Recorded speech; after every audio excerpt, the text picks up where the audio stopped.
applicant, so. Just waiting on a few more people, or? Well, I think we basically have everybody, unless you have anybody else with you. No. Can you remind me your name, please? Brian. Brian? Okay. All right, Ryan, are you ready to start recording? I'm ready. It's recording and it's live on YouTube. We're live. Okay. Welcome to Providence City Administrative Land Use Authority. Today is February 3rd. We are holding this meeting via Zoom, and we are also streaming live on YouTube. We have Diane we have Max Pierce, Rob Stapley. As we can. I'm Scarlett Bankhead. I'm the Administrative Services Director. Max is the City Engineer, and Rob Stapley is our Public Works Director. We are the Administrative Land Use Authority. We also have joining us Diane Campbell, who is You want to walk back? You can cut through. works with us in land use, and Ryan Snow, our City Manager. And then we have a representative of the applicant on. Rob, is Rob still on? Because I lost him on my screen. Yeah, I'm still here. Okay, all right. And we have Brian. Brian, what's your last name? Colton? Colton? Brian Colton. Yes. For the applicant. Yeah. Okay, Brian, did you get a copy of our land use packet? Did Diane email you a copy of the packet? I believe so, yes. And so you've had a chance to look through it and look at the staff report? Well, I didn't look at the staff report. I wasn't sure what I was supposed to be looking at, but I can pull it up. Okay, if you want to pull that up, we will review that in just a second. So we have one item on our agenda today. It says the Providence City Administrative Land Use Authority will consider for approval a request by Ariane Colton and Prospective Construction for a new home located at 665 Spring Creek Parkway. So Diane, if you want to take a minute and just review the staff report. Okay. The application was received January 21st. Rob Stapley did the public work inspection January 28th. And Aaron Walker did his inspection and sent it January 27th. For the findings of fact, we look at Utah Code 109-507, which allows the municipality to adopt land use ordinances. The Cache County GIS parcel summary shows sensitive areas. We also use Providence City Code 10-5 sensitive areas. And that shows us what the sensitive areas are and how they need to be dealt with. Providence City Code 10-3-5 conditional use permits talks about how the city is allowed to impose reasonable conditions. The conclusions of law: Providence City has adopted land use ordinances that include conditional uses and provisions for conditional uses. The Cache County GIS parcel summary indicates this parcel is in a hazard landslide area. Providence City has the authority to impose reasonable conditions to mitigate the reasonably anticipated detrimental effects of the proposed use. And the request meets the requirements of the codes listed in the findings of fact with the following condition. The applicant will continue to meet all relevant federal, state, county, and Providence City rules, laws, codes, and ordinances. The applicant submitted a landslide report stating low hazard risk associated with this area. This conditional use is for the home only as shown on the site plan date stamped January 22nd, 2021. And Aaron Walker reviewed the parcel in the interest of fire safety, and his letter is in the packet. Approval by the city of any submitted application or paperwork does not alleviate the owners and or their agents from the responsibility to understand and conform to local, state, and federal laws. Providence City's approval is not intended to and cannot be construed to allow any laws to be violated.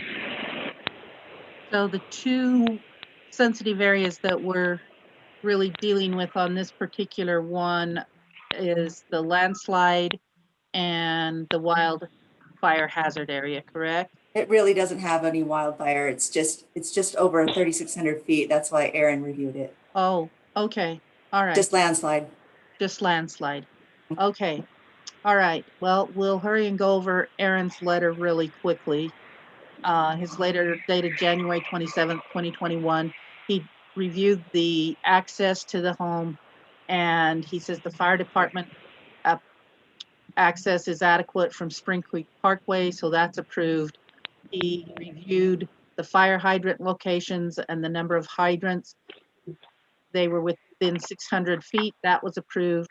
The fire water flow, the building appears to be approximately 5,609 square feet in size. Fire hydrant 500, located at the southeast corner of the lot, is within 600 feet of all exterior areas of the proposed structure and contains a water flow of approximately 2,830 gallons per minute. I forgot to read a part. A home with 5,609 square feet would require 2,000 gallons per minute at 20 PSI for the fire flow requirements. And so that's, since the hydrant is producing in excess of that, that's approved. And then since it wasn't in the wildland fire area, we won't go over the interface code. The other thing that it talks about for this area is the landslide, and the developer had a landslide and fire hazard report done for Providence Hollow Phase 3, which includes this lot. That was done by Michael Taylor from Civil Solutions Group. And in his executive summary, he states that he visited the site Monday, October 8, 2018 to observe landslide area and associated features and examine the site for evidence of prehistoric, historic, and recent landslide events. During the visit, site topography, hydrology, and soil qualities were scrutinized. Field investigations revealed clear evidence of prehistoric landsliding east of the proposed project. However, the current site conditions appear stable from geologic, hydrologic, vegetative, and soil indicators. The absence of transverse cracks or ridges, talus piles, chaotic land surface texture, shallow groundwater, jackstraw trees, or unstable soils indicate that parcel slopes have been stable for centuries, if not millennia. Based on this information, as well as other factors in the report, the proposed location for the subdivision is deemed suitable for residential construction. Given the site's location in moderate fire hazard zone, it is recommended that the home builder incorporate the elements of ignition resistant construction where reasonable and observe the vegetation restrictions along the north and east borders of the subdivisions described in the report. So, Brian, I would assume since you submitted this report, you've read it and are familiar with it, correct?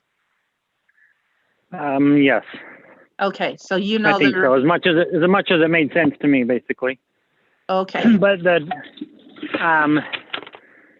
few things that he had reported as far as the ventilation or the attic vents, he wanted to make sure that we had smaller than 1/8-inch screen on it, something that wasn't combustible. Wanted to make sure we had fiberglass or asphalt shingles, and wanted to make sure there was no firewood stacked against it, and make sure the siding was something that was not going to really combust, that type of thing. And as far as the property itself, or the subdivision, I think they required a lot of that anyway.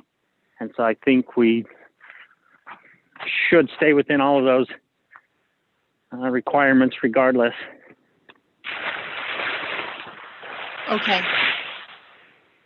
Max or Rob, do you have any comments on this?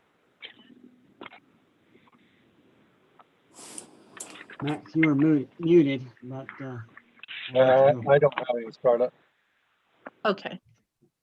What did you say, Rob? I looked it over and I don't have any additional comments either. Okay, Diane or Ryan, do either of you have any additional comments? I don't. I do not. Okay. Brian, do you have any questions about any of the information? I don't believe so. Okay. It seemed pretty straightforward. If I did get to a point where I had a question, because I like to be pretty thorough, then I would definitely reach out. Okay. All right. One of the things that I want to take just a minute and caution you on is to make sure that as you write on the application and in the record of decision, one of the things that we put is that the owners and their agents are responsible to understand and conform to local, state, and federal laws.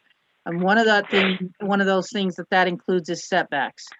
And Providence is a little bit unique in its setback when it comes to window wells. And a window well, even though a 36-inch window well is required for ingress and egress, we totally get that. We understand that. We want you to put those window wells in if you're going to have sub-level windows or subgrade windows, but you cannot let them go into the setback any more than 24 inches. So please keep that in mind when you're placing your house. Your site plan shows that it will fit just fine, but sometimes when people get out on site, they move things just a little bit. Make sure that you are well within those setbacks, and make sure that you have your property pins marked so that when the building inspector comes to check the placement of your foundation, they can make sure that you are within the setbacks. So we just seem to have a little bit of trouble with that. So I just want to caution you on that. Okay. All right. That being said, I would entertain a motion to approve the conditional use requested by Ariane Colton and Perspective Construction for a new home located at 665 Spring Creek Parkway in Providence, based on the findings of facts, conclusions of law, and conditions presented in the staff report. Can I get someone to make that motion? I'll make that motion. I'll second that motion. Motion by Max Pierce, second by Rob Stapley. All in favor? Aye. Aye. Aye. Any opposed? Voting was unanimous. So Diane will prepare a record of decision, and then she'll give you a call. You can come in, pay your fees, get the record of decision and the zoning clearance, and take it over to the county and move forward with your building permit process. Okay? Okay, perfect. Thank you. Thank you. I don't have any other business. If there's something that someone feels we need to put on a future agenda, let's speak now. Hearing no other comments, I want to thank everybody for taking the time to meet this afternoon, and hope you have a very good day, and I would entertain a motion to adjourn. I'll make a motion, we adjourn. I'll second it. Motion to adjourn by Rob Stapley, second by Max Pierce. All in favor? Aye. Aye. Any opposed? Our meeting is adjourned. Thank you again, everyone, for your attendance, and have a great afternoon. Thank you.